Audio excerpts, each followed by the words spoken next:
does Laban do? He speaks to Jacob bad. Wherefore didst thou flee away secretly? He didn't flee.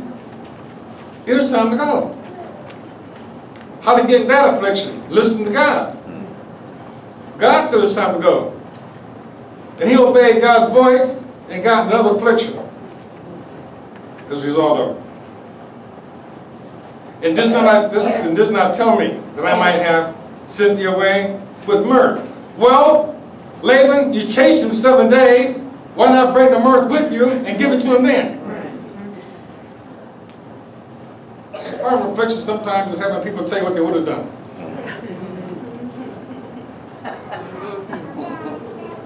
I could have done this for you had you behaved the way I think you should have. He could have still given him mirth and songs with tabret and a harp and a big musical going away. In fact, that should be the only reason why he should have caught up with him. To do that. That's not his reason. And it's not suffer me to kiss my sons and daughters. Thou hast now done foolishly in so doing. What says who? Laban? It is then the power of my hand to do you hurt. But the God of your father, Jacob's God ain't Laban's God. But the God of your father spake unto me yesternight, saying, take thou heed that thou speak not to Jacob, either good or bad, why didst you obey him? And now though thou wouldest needs be gone, because thou sore longest after thy father's house, yet wherefore hast thou stolen my gods? You chased this man 7 days for idols? Then accused him of being a thief? And it was your own daughter? Do you think there was an affliction for Jacob? No, Jacob was, he was not the best of character. He didn't steal Esau's birthright. He stole the blessing. But you have to give him credit because you stole something spiritual. And got allowed it. But Jacob was not the kind of man to steal idol gods when he had a God.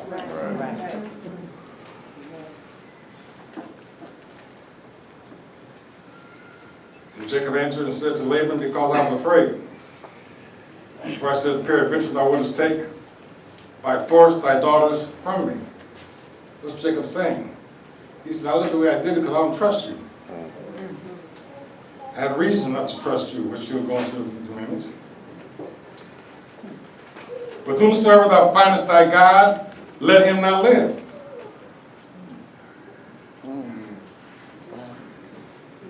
Which means that if you find the God with Rachel, you have to kill Rachel. Jacob was so sure that he didn't have those gods. So wherever you find them, let him not live. Before our brethren discern thou what is thine with me, and take it to thee, for Jacob knew not that Rachel had stolen thee. An affliction. And Laban went into Jacob's tent, and into Leah's tent, and into the two maidservants' tent, but he found them not. Then went he out of Leah's tent and entered into Rachel's tent. Now Rachel had taken images and put them in the camel's furniture and sat upon them. Oh, Rachel. And Laban searched all the tent but found them not. And she said to her father, let it not displease my lord that I cannot rise up before thee, for the custom of women is upon me. She's slick or what? And he searched but found not the images.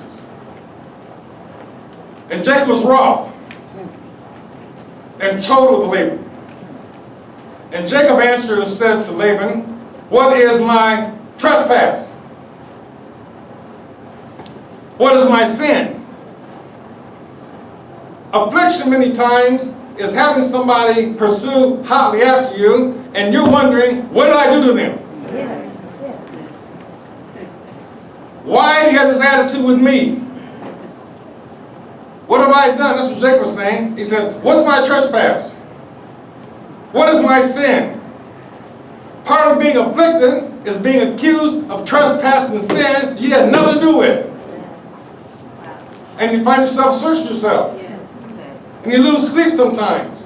And you wonder what I said, or what I did, or was it this, or was it that, or was it so on and so on and so forth. And you go through changes. That's called an affliction.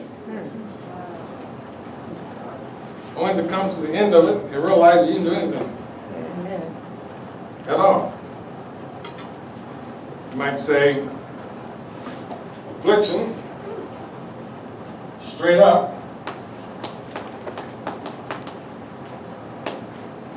being a victim of circumstances have nothing to do with you. Whereas thou hast searched all my stuff, what hast thou found of all thy household stuff? Set it here before me, before my brethren and thy brethren, that they may judge betwixt us both. He said, what have you found? Set it out here in the middle. You want to be exonerated. You want the affliction to go away. He says, so whatever you found, sit out here so your brethren and my brethren can judge and decide if I'm guilty or not. Now Jacob goes off.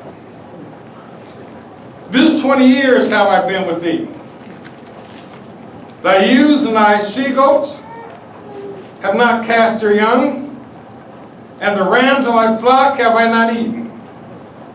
That which was torn of beasts I brought not unto thee. I bear the loss of it. Of my hand didst thou require it. When the animal got killed, Laban charged Jacob with it. Jacob was taking the losses. Every time Jacob saw a dead cow, it was an affliction. Went out of his pocket.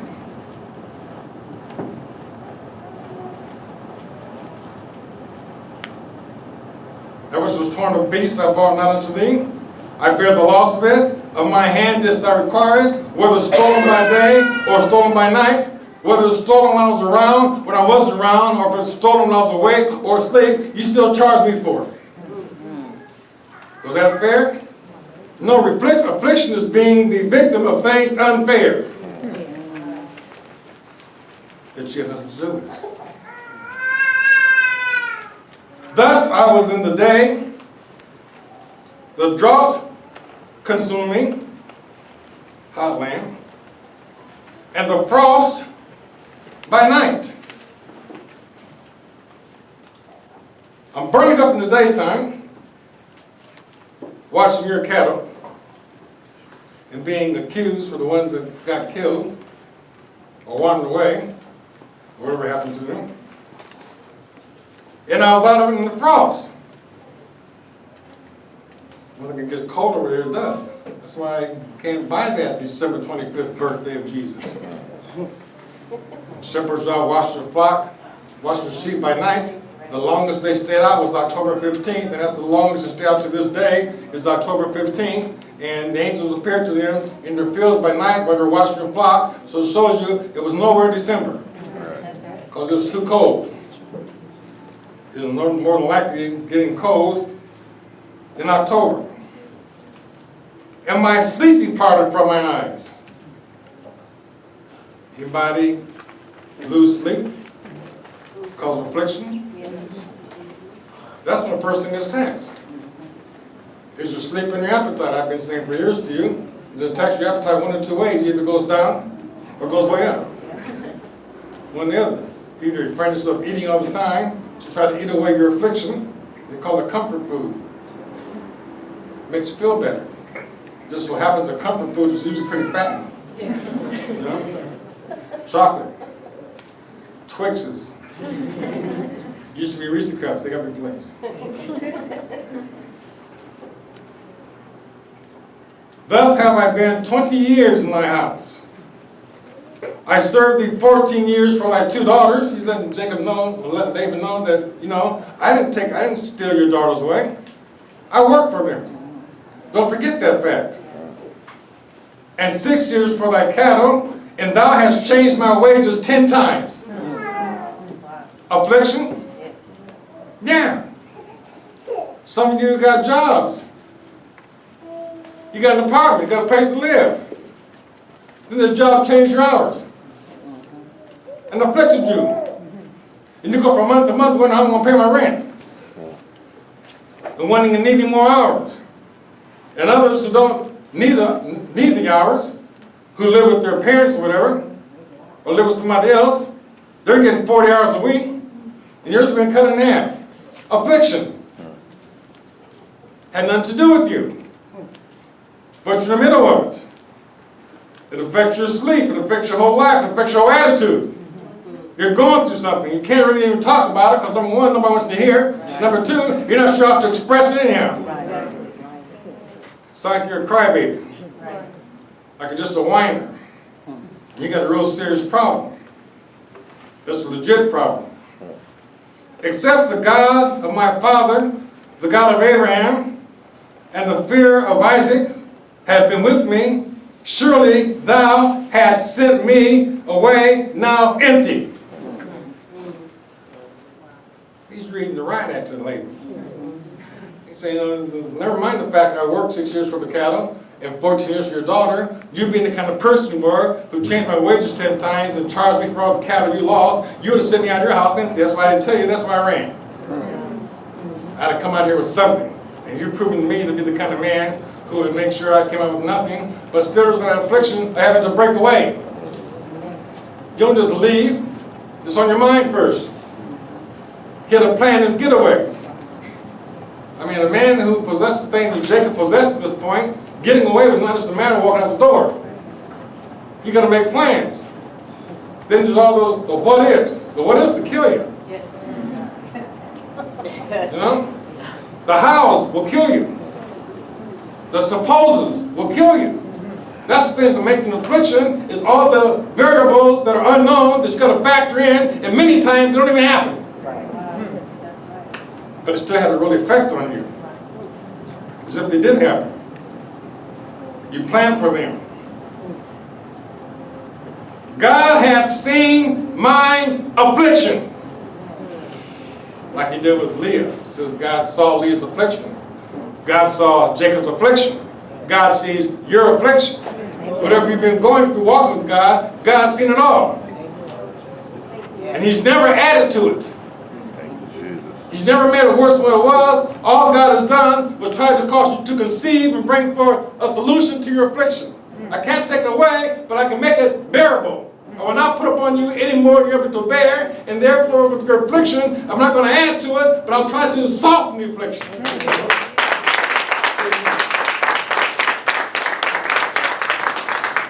And he does.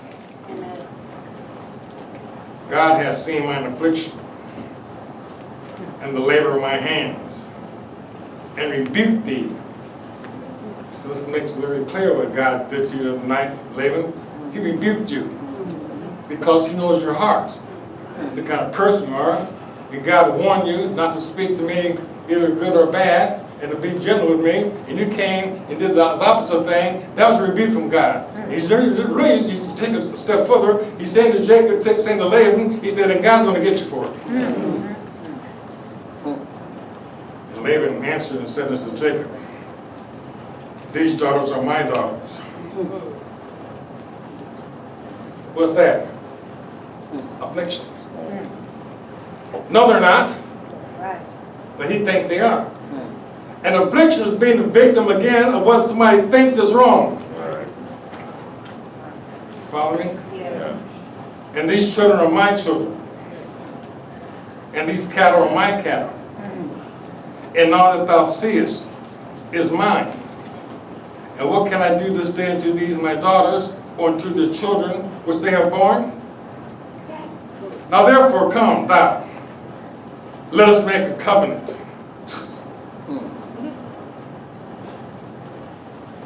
Another affliction. I was watching a movie last night. I can't tell you what they said. But it was Olympus' fault. Just saw the movie. And when this agent was talking to the criminal, he said, let's play a game. You never saw the movie, you know what I'm talking about. And he says, you first. Okay, so you have to watch the movie now and figure that part out. Then you see why I couldn't say all the words, right? That's basically what Jacob was doing here. Now therefore, come out. Why would you want to make a covenant with somebody like this? Right. And why would I make a covenant with you? What does that do? It affects you. Now you got to figure out how I'm going to tell this person, I don't trust you to make a covenant with you. Right. It's stress all the time. It's a burden all the time. If something you didn't ask for, Jacob would have been pleased to say, okay, look, are we done? Our business finished here, then, later. I'm going now, I'm going with your daughters, and I'm going with your cattle, and I'm going with everything you see is mine, it's yours, I'm leaving with all that. Now, you have a problem with that, then you can stop me. Last thing Jacob expects is this man to make a covenant. Let's make a covenant. I and thou. Just us two. Probably like this,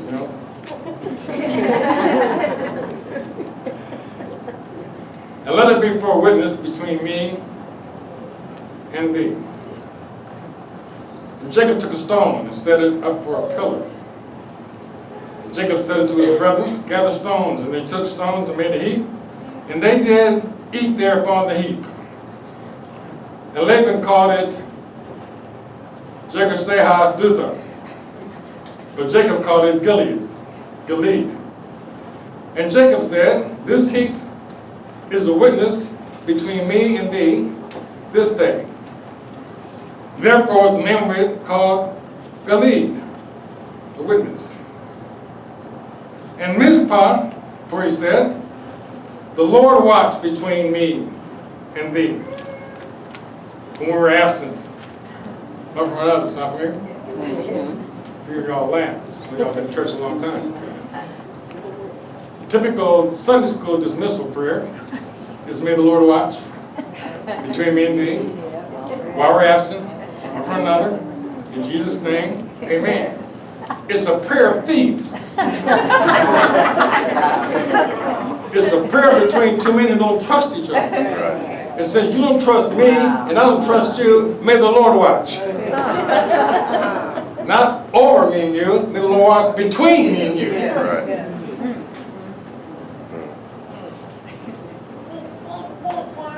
We have one more. Deuteronomy.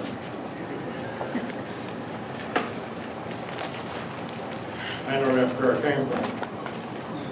That's why I never dismissed using that prayer. And never will.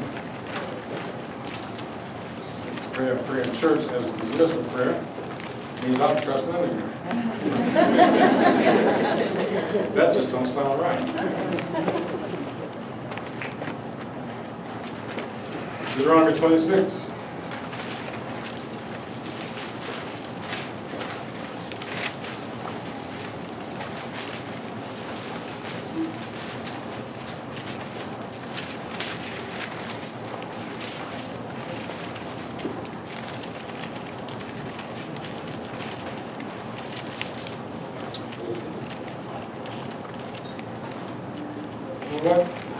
This is a while, the second offering.